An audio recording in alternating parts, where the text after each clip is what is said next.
बस अब मैं बहुत बर्दाश्त कर चुका था। दम घुटने लगा था मेरा। क्या सच में मेरी पूरी दुनिया खत्म हो चुकी थी? शायद हाँ, क्योंकि मेरी पूरी दुनिया वो ही तो थे। आखिर क्यों हो गया ये सब? क्यों मैं चाह कर भी कुछ नहीं कर पाया? दिल में जैसे कुछ चुभे जा रहा था, चुभे जा रहा था, जैसे कोई सुई लेकर चुभा रहा हो। क्यों उन हालातों को मैं ठीक नहीं कर पाया? ये सब मेरे साथ ही क्यों हुआ? ये सारे सवाल मेरे दिमाग में चल रहे थे, जिसमें से एक का भी जवाब मेरे पास नहीं था। मैं बस अपने आप को कोसे जा रहा था, कोसे जा रहा था। कितनी बार मैंने वक्त को पीछे ले जाने की कोशिश करी, घड़ी खोलकर उसकी सुई उल्टी घुमाई कि शायद मैं वक्त को वापस ले आऊं, मगर वक्त कहाँ वापस आने वाला था। अब तो सब खत्म हो गया था, सब। कुछ भी नहीं ठीक हो सकता था। न जाने कितने दिनों से मैंने अपने आप को इन चार दीवारी में बंद करके रखा था। शायद अपने आप को माफ नहीं कर पा रहा था मैं। नहाना धोना तो दूर, मैंने अपने बिस्तर से एक कदम नीचे तक नहीं रखा था। पूरे दिन बस अपने बिस्तर पे लेटा रहता। बस एक जिंदा लाश बन के रह गया था मैं। कुछ दिन दोस्तों और रिश्तेदारों के फ़ोन आए थे, मगर फ़ोन अपने आप ही रिंग हो के मर गया था। जैसे शायद अब मैं मर रहा हूँ इस बिस्तर पर लेटे लेटे। और फिर फ़ोन को चार्ज करने की तो दूर की बात, मैंने उसे एक दराज में बंद करके रख दिया था, बिल्कुल अपनी तरह जैसे मैंने खुद को कैद कर रखा था इस चार दीवारी में। सच में सब खत्म हो गया था। कमरे की ट्यूबलाइट तो जलती थी, मगर फिर भी सब अंधेरा ही लगता था। न जाने क्या हाल बना दिया था मेरा इन हालातों ने। अब तो बस सिर्फ मरने की इच्छा बची थी, बाकी सारी इच्छाएं तो जैसे मर सी गई थी। नींद क्या होती है ये तो मैं भूल ही गया था। न जाने कितने दिनों से मैं सोया नहीं था, या फिर ये कहूँ कि बिस्तर पे लेटे लेटे बस सोया ही था। सोचा नींद की गोलियां खा के देखता हूँ, शायद थोड़ा सुकून मिले, शायद मुझे नींद आ जाए। जब मैंने नींद की गोलियां ढूंढने के लिए अपना दराज खोला, तब मुझे गोलियां तो नहीं मिली, मगर फ़ोन मिल गया। फ़ोन निकालकर मैंने उसे चार्जिंग पे लगाया कि थोड़ा म्यूज़िक सुन के सो जाऊंगा, शायद नींद आ जाए, शायद कुछ सुकून मिले। मुझे क्या पता था कि इससे मुझे नींद नहीं आएगी, बल्कि मेरी आंखें खुल जाएंगी। जैसे ही फ़ोन चार्ज करके मैंने ऑन किया, तो एक मैसेज मुझे मिला।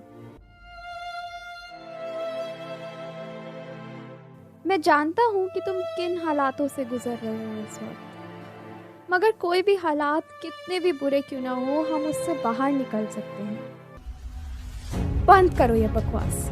तुम्हें क्या पता मैं किन हालातों में हूँ? लेक्चर देने तो सब आ जाते हैं, मगर तुम्हें क्या पता कि मैं गुस्से में फ़ोन उठाकर फेंकने ही वाला था कि अंदर से एक आवाज़ आई, एक बार पूरा मैसेज तो पढ़ ले, फिर फ़ोन फेंक दियो। मैंने मैसेज फिर से पढ़ना शुरू किया। मैं जानता हूँ कि तुम किन हालातों से गुजर रहे हो इस वक्त, मगर कोई भी हालात कितने भी बुरे क्यों ना हो, हम उससे बाहर बिल्कुल निकल सकते हैं। हाँ, थोड़ा मुश्किल है, मगर कोशिश करने वालों की कभी हार नहीं होती। ये दुनिया बहुत बड़ी है मेरे यार। जिसे तो अपनी पूरी दुनिया समझकर बैठा था, वो तो तेरी दुनिया का बस एक छोटा सा हिस्सा था। बिल्कुल उसी तरह जैसे तूने एक ग्लास भर पानी को पूरा समुंदर समझ लिया हो, या फिर यूं कहूँ एक कमरे को पूरी दुनिया। मगर नहीं, कभी समुंदर देखो, कभी इन चार दीवारी से बाहर निकल कर देखो, तो तुम्हें पता चले कि ये दुनिया कितनी बड़ी है। हम अपनी बाउंड्रीज खुद बनाते हैं। इस आसमान की तो कोई लिमिट ही नहीं है। बस हमें उड़ना आना चाहिए, फिर चाहे जितनी ऊंची उड़ान भरो। मगर ये सब करने के लिए इस चार दीवारी से बाहर निकलने के लिए तुम्हें एक कदम बढ़ाना होगा, बस एक कदम। तुम एक कदम बढ़ाओगे और इस दुनिया की सारी एनर्जीज तुम्हें अपनी तरफ खींच लेंगी, मगर वो एक कदम तुम्हें बढ़ाना होगा। बाकी काम तुम इस यूनिवर्स पे छोड़ दो। क्या हुआ? अगर विश्वास नहीं है तो आजमा के देख लो। चैलेंज करता हूं मैं तुम्हें। ये हालात तो क्या, तुम किसी भी चीज से लड़ सकते हो। बस एक कदम बढ़ा लो, एक कदम। मैंने उस मैसेज को और नीचे स्क्रॉल किया कि शायद और कुछ भी हो मैसेज में, बट नहीं, वो मैसेज सिर्फ इतना ही था। चैलेंज किया था उसने मुझे। आजमा के देखता हूँ। फिर ना जाने कितने समय बाद मैंने एक कदम अपने बिस्तर से नीचे रखा। फिर क्या था, मेरे कदम खुद चलने लगे। उस चार दीवारी से जब मैं बाहर निकला तो एक अलग सा सुकून मिला। वो नीला आसमान, उस आसमान में ऊंची उड़ान भरते हुए पंछी, उन पंछियों का चहकना, हल्की हल्की ठंडी हवा का मेरे चेहरे से धीरे से होके गुजरना, वो हरे भरे पेड़ पौधों का अपनी ही धुन में झूमना। ऐसा लग रहा था जैसे ये पूरा जहान मेरा स्वागत कर रहा है, एक बिल्कुल नई दुनिया में। वहाँ खड़ा हुआ मैं सब कुछ महसूस करता हुआ सुकून की सांसें ले रहा था, मगर फिर भी मुझे विश्वास नहीं हो रहा था। क्या वो मैसेज सच में सच था? क्या मैं खुद चलकर बाहर तक आया था? कुछ तो बात थी उस मैसेज में, मगर फिर भी विश्वास नहीं था। मुझे ये सब एक सपने जैसा लग रहा था, क्योंकि एकदम से जब बिल्कुल अंधेरे से बाहर रोशनी में आते हैं तो आंखें एकदम से नहीं खुल जाती। सब कुछ एक मजाक समझकर मैं वापस उस चार दीवारी में जाने लगा, और तभी मेरी नज़र एक पेड़ पर पड़ी। उस पेड़ पर मैंने देखा कि एक चिड़िया एक पेड़ की टहनी में फंस गई है और वहां से निकलने की कोशिश कर रही है। पास में कुछ बच्चे पतंग उड़ा रहे थे तो डोर टूटकर आकर उस टहनी में फंस गई, और टहनी और डोर के बीच में वो बेचारी चिड़िया फंस गई। उस चिड़िया को देखकर ऐसे लग रहा था जैसे वो शायद मैं ही हूँ, और वो डोर और टहनी जैसे मेरे हालात हो। जैसे मैं उन हालातों में फंसा हुआ हूँ, वैसे ही वो चिड़िया उस टहनी और डोर के बीच में फंस गई है। मैं सब कुछ बहुत ध्यान से देख रहा था, क्योंकि उस चिड़िया और मेरे हालातों में कुछ ज़्यादा फर्क नहीं था। हम दोनों ही अपनी अपनी जगह फंसे हुए थे।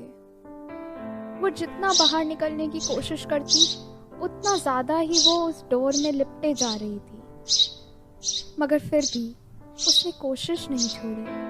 थक जाती तो थोड़ी देर रुक जाती, मगर फिर दोबारा उड़ने की कोशिश करती। वो घायल हो चुकी थी, मगर फिर भी उसने हार नहीं मानी। वो कदम बढ़ाती रही, जैसे आज एक कदम मैंने बढ़ाया था। मेरे कदम खुद ब खुद उस पेड़ की तरफ बढ़ने लगे, और मैंने ऊंची आवाज में वो मैसेज फिर से पढ़ना शुरू किया।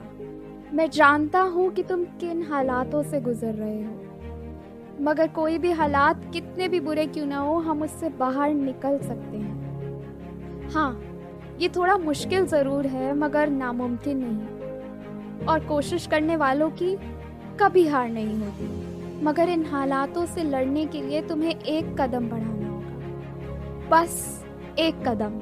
तुम एक कदम बढ़ाओगे और दुनिया की सारी एनर्जीज तुम्हें अपनी तरफ खींच लेंगी, मगर वो एक कदम तुम्हें बढ़ाना होगा। बाकी काम तुम इस यूनिवर्स पे छोड़ दो। अगर विश्वास नहीं है तो आजमा के देख लो। चैलेंज करता हूं मैं तुम्हें। ये हालात तो क्या, तुम किसी भी चीज से लड़ सकते हो। बस एक कदम बढ़ा लो, एक कदम।